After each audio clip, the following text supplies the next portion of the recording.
everyone. This is Jennifer Van Alstyne, and welcome back to the Social Academic Featured Interview Series. Today, I'm talking with Dr. Lisa Monroe. We're going to be talking about writing and community online. Lisa, would you please introduce yourself for everyone?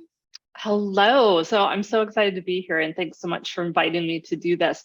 So I'm Lisa Monroe. I am an academic.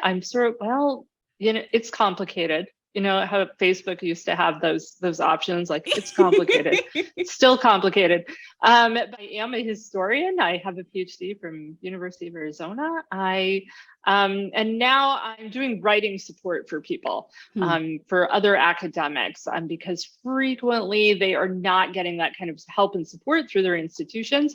Right. So that's me. So that has been what I've been devoting myself to for the last couple of years. Before that, I was directing study abroad programs, and I'm still working with some short-term study abroad programs that come to where I live, my part of the world, which is Merida, Yucatan, and Mexico. So I'm still doing a little bit of that work as well. Well, I'm delighted that you came on to talk with me today about that work that you're doing with academics who need to write their articles, because finding that community online is something that I really encourage people to reach out to for social media. But I also find that when they're ready to, they're like, oh yeah, I want to join Twitter to share my publications. And I always encourage people to talk about more of that process, to talk about more of the writing process. And one of the reasons that I really wanted to have you on is because you have a writing community where people are connected online and they're talking and conversing and cheering each other on. So I would love to hear more about your writing community. Yeah, so I got very interested in writing community when I started really thinking about. I was doing editing for a while, and editing is very solitary. It's kind of you and somebody's work, and there's not a whole lot of community engagement there.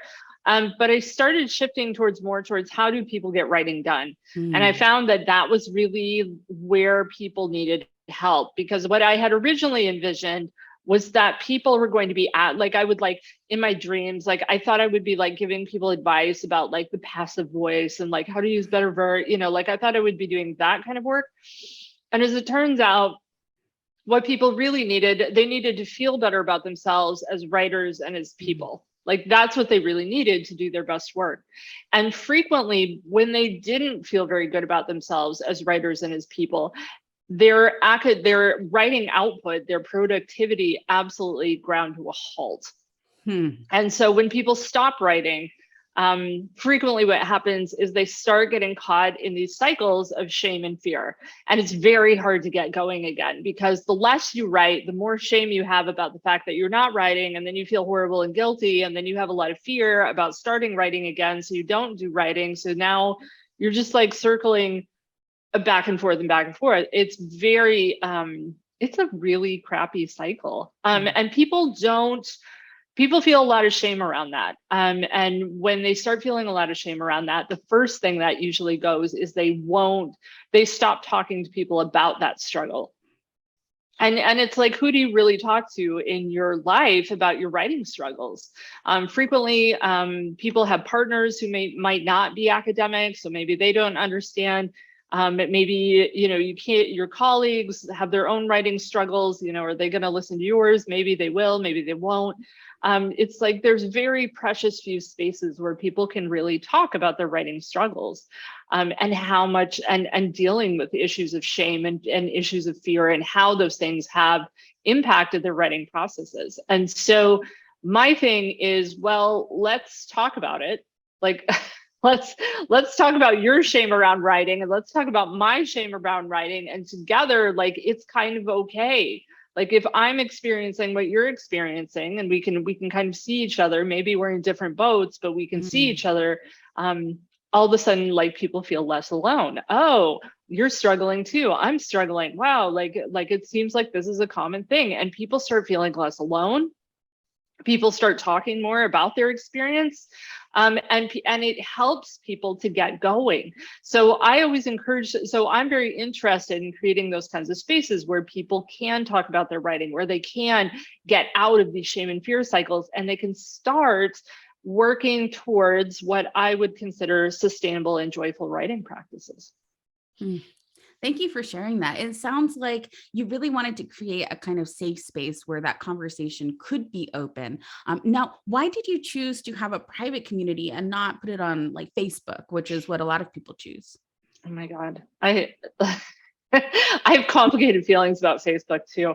Good. I don't love Facebook. I think they're kind of a terrible company. I don't trust them at all. And and also I feel like social media has been so well, I'm not going No, to derail just this say it. conversation, but Say I it. mean, well, because I mean, social media has been so instrumental in becoming toxic soup.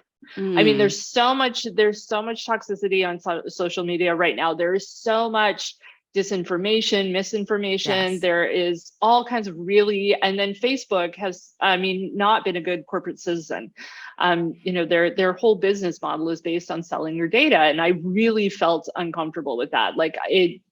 That is not what I wanted to do. That doesn't feel safe to me. That doesn't feel like a safe space. I'm in some Facebook groups still, like I haven't quite deleted it yet, for like the two people I know who just won't be on any other platform.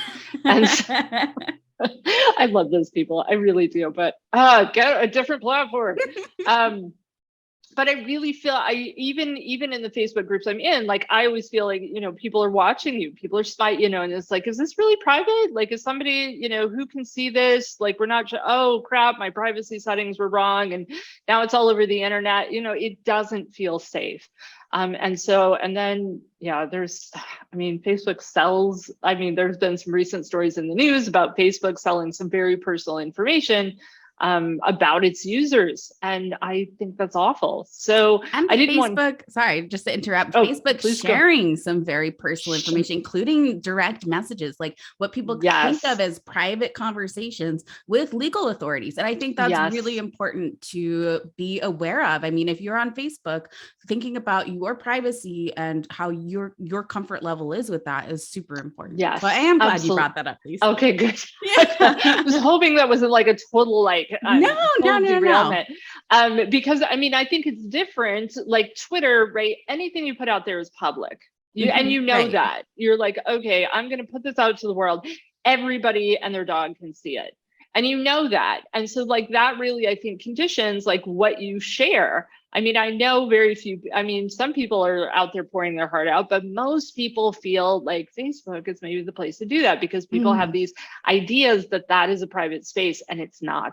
that's right. So I have bad feelings about Facebook. So I decided I didn't want to do that. And also advertising. I mean, which is a part of selling your data. I mean, it's like, oh my God, you start looking for, I don't know, like vacuum cleaners on Amazon. And then all of a sudden, like all these vacuum cleaners are in your Facebook feed. And you're like, wait, what? What just happened there? Oh, right. That works so fast. It does. Um, yeah, I mean, tremendous. So I wanted to create a safe space and be like, okay, like, look, I don't want advertising. I don't want, I want it to be people connecting to people and without fear that, yeah, Facebook is going to sell their data. So I ended up on Mighty Networks was the platform I chose to do that. And I've been really satisfied with that. There is no advertising. Why? Because I pay for it like a normal consumer, right? Like that's how that's supposed to work. Like this whole freemium model that we've all gotten used to is like, I hear, okay, I'll let you sell my data if I get to use your product. And I much prefer sort of traditional consumer models where I pay you money and you sell me a service like Yeah. that. I feel like that's just a better way for these things to work. So I created a Mighty Networks. Yeah, and it's still going. It's been, and I think I did that. I feel like I did that in 2019. So I feel like it's been going on for three years now, maybe Yeah, almost that's 3 years, a long something like time. that. Yeah. So that's a long time. And people come and go, and like it goes, like engagement goes up, engagement goes down. Like right now, people are super burned out, and I get that. So um I think eventually engagement's going to pick back up again because Yeah, these things yeah. are cyclical. So yeah, so that's what I'm doing. So it's really all about like daily account. For me, it's about daily accountability because I think it's important to provide a space for people to check in. Just, what did you do today? What writing did you do today? And the only rule is that you can't talk about the writing that you didn't do, that you meant to do and didn't, because that, now you're back in shame and fear cycles. That doesn't help. But talk about what you did do. Oh my God, I wrote a sentence today. Fantastic. Like, if that's your writing win, like, I am here for that and I am going to cheer you on. Wonderful. You published your book. Fabulous. Likewise, I'm here for that. I am going to cheer you on. So whatever your accomplishment is, I want to hear about it. And the more I think we talk about what feels good in writing, but what we have achieved, what we have done, we start getting away from these models of like, oh my God, have I written enough? Am I enough? Like, is this enough? Am I good enough? We start getting away from those kind of shame-based models and closer to writing that does feel good. And I think when writing feels good, like, you're apt to do more of it, because you're enjoying the process of doing that. So that's really my revolution. So it sounds like the process of talking about writing in that group setting really helps people actually perform the practices that are needed to get the writing done. And I love that. But it also sounds like people are able to make these kind of lasting relationships with each other through the group, through your writing retreats and your other offerings. I mean, I think that what you said to me one time is that some of your people were so close that they were sending like cards to each other in the mail. Totally were. And I love that. It was amazing. I mean, there was like one Christmas where like people were sending Christmas cards to each other, and it was like, oh my God, like, look at this. Oh, and the other thing that happened recently, meaning like sometime in the last 6 months, two people I've worked with in the past who have both been on my writing retreat, who kind of lived close to each other, they got together and had lunch. And I'm like, that's fabulous. Great. I love when that kind of connection happens. I've worked with writers who end up finding mentors. Like, so there's been some mentoring that have come out of different writing initiatives I've done. Co-authoring, like unlikely people who are like, hey, like, it would be really fun to write something with you. And then they do. And like, that's amazing. So there are actual genuine connections that come out of this. And I mean, it's not, I don't know if anything is going to really replace like face-to-face interactions with people, but in the meantime, like, this is like, now that we're sort of a geographically dispersed people, people are all over the world looking for community, looking for connection. It's the magic of the internet that's going to bring us together and allow us to do that. And I think you can create meaningful relationships online, even with people you don't really know. I mean, I open my Twitter in the morning and I'm like, oh, here are all my pocket friends. Like, that was actually my next question. I'm curious, what does your online presence look like? What's your favorite social media platform? Because I'm pretty sure it's not Facebook. It's not Facebook. Yes, it's not Facebook. My favorite social media platform is Twitter. I don't remember when Twitter started, but I was a fairly early adopter of Twitter, just because it seemed to be like what people were doing, and it seemed like edgy and cool at the time. And I think that was in 2009. And so, that's early. Yeah. It was early, and like, nobody was talking about anything really interesting. And now people are using it for all kinds of really interesting purposes. And so, it's just kind of grown and grown. My audience has grown. And I think people ask me sometimes about growing a following on Twitter. How do you get followers? Yeah. And I tell people, like, talk about what you care about. Your people will find you, and you'll find your people, but you have to be willing to talk about what you're really passionate about, what you're really interested in.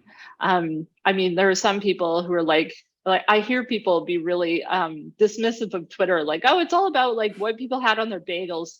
I'm like, well, if you're not interested in people's bagels, then A, don't talk about bagels, and B, don't follow people who talk about bagels. Like, it's okay. Like, if those are not your people, those are not your people. But if you're interested in talking about bigger things, if you're interested in talking about, I don't know, global politics, if you're interested in talking about social movements, if you're interested in talking about domestic violence, if you're interested in talking about, just a huge number of topics, come out on Twitter, and you can follow people who are talking about things you care about, and then you get to contribute to those conversations as well.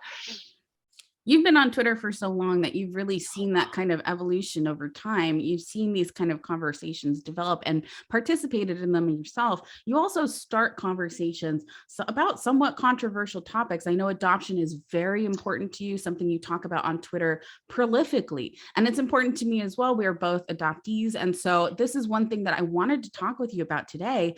Why do you choose to talk about adoption on Twitter? What kind of responses have you seen to it?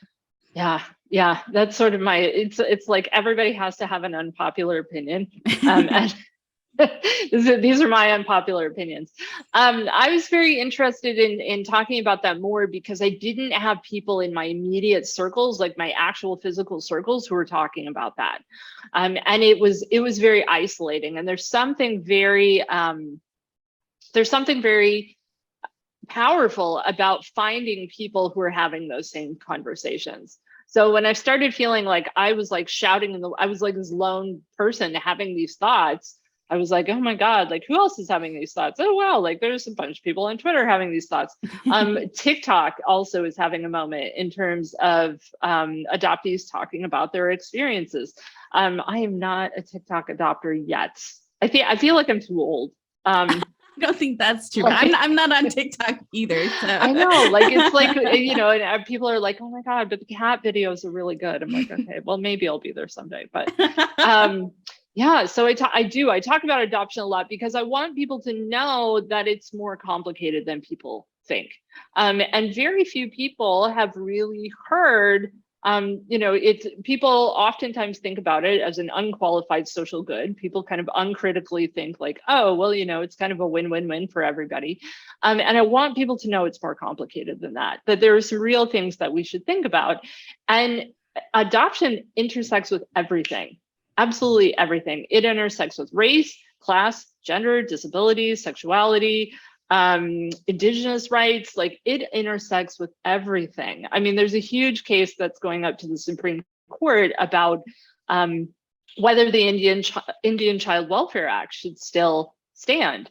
And that law gives tribes the ability to control who adopts their children in response to like these massive removals of indigenous children in the 60s and 70s. And we'll see like what our kind of reactionary Supreme Court has to say about that. I'm not super optimistic, but that's a really big, you know, we should care about those things. And that really gets to the heart of things like tribal sovereignty. Also thinking about, I mean, not just like my own experience as an adopted person, but then also thinking about there are child removals happening every day in courtrooms all across the nation. They get less press, but they are still happening. And they're happening predominantly to Black families. We should care about that. So I think, so adoption to me like has all of these really big social issues that are embedded in it. And I feel like I have a really, I don't want to say unique perspective because like there's nothing particularly unique about my perspective, but that I have something to say about that. You have a platform and an audience who's also curious about learning more about it too. I noticed that the people who follow you do engage in those conversations and they do engage in the things that you share about it. And oftentimes they're maybe a little surprised by something, but they're open to it. And introducing that kind of conversation now when it's become so important because adoption is being touted as this solution to abortion in the United States, bringing up this conversation on social media in that public space it's like activist work. I really appreciate it as an adoptee myself. I was adopted from Peru in the 80s, which was before they had regulations. There were over 700 babies adopted from Peru. And when they put regulations in, it dropped down to 70 per year. So it was a massive difference when governmental agencies do step in and start regulating something. So there are lots of issues with adoption. Absolutely. Yeah, I did not have the most supportive adoptive parents. I will be honest and say that they each told me separately that they regretted adopting me on multiple occasions. Oh, And they I'm so both passed away sorry. because they were quite a bit older, so they both passed away before I went to college. So I struggled a lot, and it was actually through social media that my birth family from Peru contacted me again and found me. They reached Wow. out to me and they were like, we want to talk to you, we want to be your Oh, family, and it was amazing. lovely. But even that was a Yeah. little scary for me. It took getting used to and Yeah. like building that relationship. But there are issues with adoption, and when I was a kid, if you ask me if I like regretted being adopted or anything, there's no way I would say no. Yeah. Like, there's no way I would say anything other than Yeah. I'm so happy to be here. But the truth Yeah. was, it was really hard. Yeah, absolutely. I said something the other day, like it's a really weird that like, I don't know, like we assume that like the way we feel about adoption at like age 8 is the way we're going to feel about it our whole lives. Right. And Yes. like, people's feelings change. I mean, for Mhm. me, I searched and found birth family. And as I was doing so, like my perspective changed radically. I was like, oh, wow, like this thing that we're all so excited about has some really dirty history, Yeah. has some really sad history. Yes. I was a Peace Corps volunteer in 2004 and to 2006, and that's when the Guatemalan adoption program was in full swing. Massive numbers of children were leaving the country, and so whenever I would go to the airport, it was like there were 3 Guatemalan babies on my flights with their new white adopted parents. Mhm. And then every time I came back to Guatemala, I mean, I made a couple trips home during my service. Yeah, there were like there were 3 couples at the gate waiting to go to Guatemala, and they had all the baby stuff and no baby. And I was like, oh, I know what you're doing. Mhm. Mhm. And it was just the scale of it was so shocking. I mean, and this is a country. I mean, Peru has shares some of this history that had been absolutely torn apart by war and by genocide and all kinds Yes. of really terrible things. And who is going to rebuild that? I mean, children are people's futures, and here was this massive flood of children out of the country. And it was really, really shocking to me. Hmm. Oh, that's why it's so important to talk about these things online. And I'm really glad that you're always sharing books and articles where people can learn more. I know that I've learned more myself from it, and it's helped me kind of process my own thoughts and feelings about adoption. And Yeah. I'm in my 30s. Like, it takes time to sit down and think about these things and kind of go through what we think personally, and then better understand the cultural, sociological, and like all of the implications of it. And it Yeah. lasts for a lifetime. So yeah. Yeah, it sure does. So that's going to eventually be my book. Is everything I talk Ooh, about on Twitter, that's eventually going to be my book. It can't be my book really? right now, but it's Okay. eventually going to be my book. So yeah, Well, sign just me up spring to the be an conver- early reader because I want to Awesome. read that book. Thank you. I really want to write that book. People say like, write what you want to read. Like, that's what I want to Yeah. read. Yeah. Now, a lot of the professors that I talk to feel really anxious or scared or fear about posting about something online that they know that other people might not react to well. And I know that there's got to be some people out there that are super pro adoption that don't like what you say. What kind of reaction have you had to that? Yeah, I get a lot of defensiveness from adoptive parents. Mm, And mhm, part of that, I think, is because nobody wants to think of themselves as complicit in a system that really hurts children.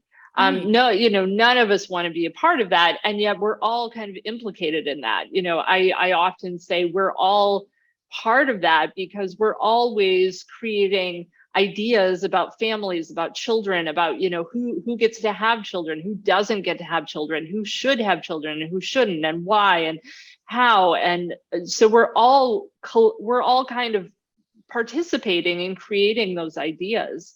It's not just the idea that adoption is somehow just involves like adopted parents, birth parents, and adoptees, I think is one of the biggest lies out there. We're Right. all creating those ideas because ultimately we're all collaborating, whether it's conscious or not, we're all collaborating in the idea that some people shouldn't have children That's true. and some people are deserving of other people's children. And so people will often say, oftentimes adoptive parents will push back on me and they will say, adoption is just another way to build a family. To which I say, no, it's a deeply political decision. I mean, you are making a choice there, that somebody doesn't get to have their child. Somebody shouldn't have their child. I mean, that's essentially what that means. And that's an unpopular opinion.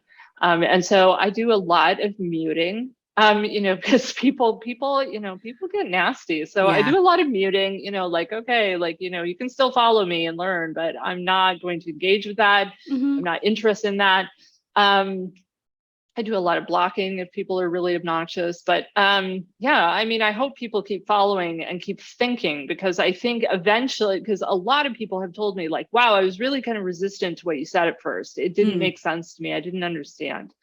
But I kept engaging with your tweets and kept reading, and I've really learned a lot from you. I'm like, okay, that seems really great to me. So I really hope that when people, the ideal would be when people feel kind of defensive, that they would ask genuinely curiously, that they would approach with genuine curiosity, and not with sort of gotcha agendas, or, I don't know, just with some really toxic stuff that they're still carrying around.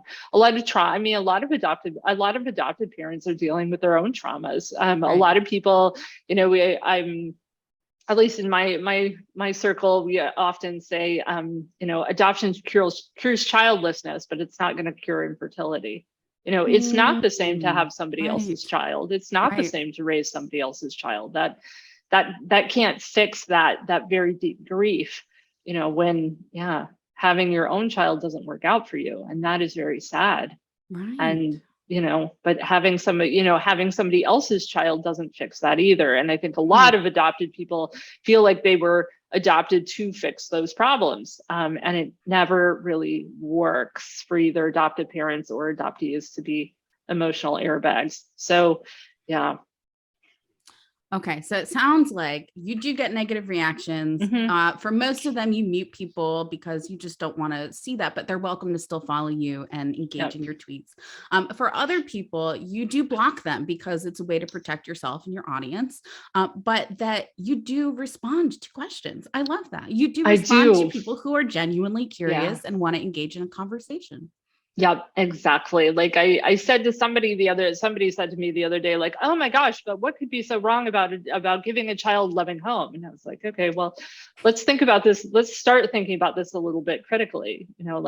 Who's relinquishing children, and why are they relinquishing children, and who's adopting those children, and why are they adopting those children, and what's that process like? And what's supposed to be the ultimate outcome, and who's benefiting and who's not? These are sort of basic critical thinking questions that, I think, I used to teach undergraduates, how to make these same basic critical thinking questions, but somehow adoption has been exempt from critical thinking for a long time. And I really aim to change that. Oh, yay. I'm glad we talked about this. I feel like even though we were here to talk about writing community, talking about the things that you're interested in, the things that you're passionate about on Twitter can really make a difference for how connected people feel with you, for how long they stay connected with you, and for how much they actually share what you're saying. So I really appreciate that. Now, back to article writing for academics. That's who's listening to this, right? Yeah. I really want them to be able to benefit from help from you, from your groups, from your workshops. What do you have coming up that they can get involved in? I have something great coming up. One of the best things I do is a journal article writing workshop, and so this is called Kickstart Your Journal Article, because I love the metaphor of like kickstarting a motorcycle, right? Like getting it going. Because people are not learning how to do this. Imagine like in corporate America, if you had something that was like a major part of your job and yet you received no training in it. Like that, it just makes no sense. So frequently, like academics, writing is currency, right? And writing is what gets you citations, which gets you jobs, which gets you promotions, blah, blah, blah. And people don't learn how to write. People, I mean, I don't remember ever getting explicit writing instruction in graduate school. And I don't remember, I know we had a writing center, but like, I don't know that anybody, not to diss on writing center people, because they do an absolute tremendous job, but that wasn't quite the help I needed at the time, I think. You need And a different type of professional development for your writing, not that kind of one-on-one individuated support, but like how to write. Exactly. And so and there's a lot of like, grad school is like, there's a lot of like, well, you'll figure it out. And like, I think that's a crappy system. Like, I don't think we should be doing things that way. We should be teaching people how to do things, not assuming they'll figure it out eventually. Especially when it's such a big part of their future career. Huge part. And yet you're supposed to just figure it out. And a lot of novice authors I know, they've tried to figure it out on their own. They've written articles that aren't very good. They get rejected. Like, they get rejected over here. They aren't sure how to deal with reviewer comments. Like, so then they like trash the whole article or never send it out again, or so there's issues with the whole process, not just getting started writing, but when you're not actually taught how to do the whole process, you can run into problems at every step of the way. Absolutely. Absolutely. And and academia is also, it's full of secret handshakes. You have to know how to do the thing. There's a lot of unspoken rules. That's, I guess, a better way to do that. That's so true. The unspoken, you're a person who's like trying to figure out how to write a journal article, and you need to learn the secret handshake, but you're not like quite sure what it is. You're like, does it start like this, or is it like backwards, or do we high five first? Like, what do we do? And no one will tell you. I will tell you. So, so that's my other thing, is really like, come and learn how to do this. And a lot of people have told me that this is the best professional development thing they've ever done. And not only has it allowed them to write articles that now, I've been doing this long enough. Now I'm starting to kind of hear back on people's articles, and people are like, hey, I got an R&R, and I got an R&R, and my article got accepted here. And I'm like, well, of course it did, because we're brilliant. But that also, what I teach people also trickles down into their teaching. They're like, oh my gosh, you remember that week in which we talked about how to give really good feedback? Well, I used that with my undergraduates, and we got fantastic feedback, and everybody felt really good about it. And you're like, okay, like, fantastic. Like, we just have to learn to do this a little better. I mean, when you don't know how to give feedback, that's when you become reviewer too. And that doesn't help anyone. So I think we can do a lot better. And so I aim to do a lot better. So I'm giving a 12-week workshop, actually, and there's a couple other weeks built in there. There's a break because everybody needs one, and then an introductory session. So it turns out to be 14 weeks. So it's like a semester. And we meet every single week and talk about your writing. We talk about different aspects of your writing. This is all based on Wendy Belcher's fantastic workbook, Writing Your Journal Article in 12 Weeks. And a lot of people have told me, like, oh my gosh, like, the thing that was so valuable to me was that I just had a place to come and talk about my writing. Like, oh, I'm really struggling with this, or I don't really understand this part, or oh my gosh, like, I read this part and suddenly my mind was blown and I made a ton of progress. Like, fantastic. Let's talk about all of that. And just for anyone who's curious, you and Wendy know each other, is that right? Yeah, absolutely. Yep, absolutely. Yeah, yes. And it's really fun that she's on Twitter, because you can like tweet her questions about article writing, or like, oh my gosh, I submitted my article, and she's super excited too. Yay! So, I love that. So there's writing community on Twitter, there's writing community on all social media platforms. But if you're looking for that accountability and that writing community, you can join Lisa's private Mighty Networks community. And if you're looking for the support to actually kickstart your journal article, you should join her workshop. Yeah, it's a lot of fun. One recent person in my cohort said, Lisa, I'm never going to love writing. It's hard for me, but because of your workshop, I hate writing less. And I was like, that's victory. Good. I'll take it. Yep, absolutely. That's a win. That's a total win. I love that. Well, if you're listening and you want to win too, be sure to join Kickstart Your Journal Article Writing Workshop with Lisa Monroe. It's going to be amazing. And it starts September 6th. That's when registration closes. So be sure to sign up. I'm going to drop the link below this video.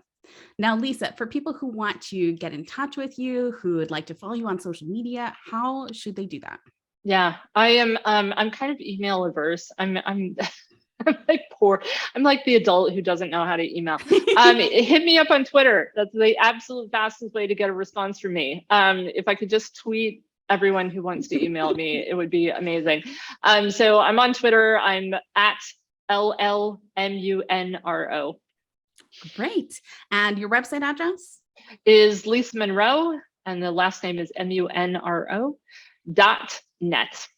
Perfect. Well, Lisa, it's been so wonderful to have you on to talk about writing community, to talk about your Mighty Networks, especially how you don't like Facebook, and also to get into our conversation about adoption and why talking about it online is so important and why others should consider talking about the things that they're passionate about, that they find important online too. So thank you so much for sharing that with me. Is there anything you'd like to add before we wrap up? No, I think that's it. I'm really excited I got to be here today and talk to you. This has been a real joy. Oh, great. Well, Lisa, thank you so much. Have a great rest of your day. You're so welcome.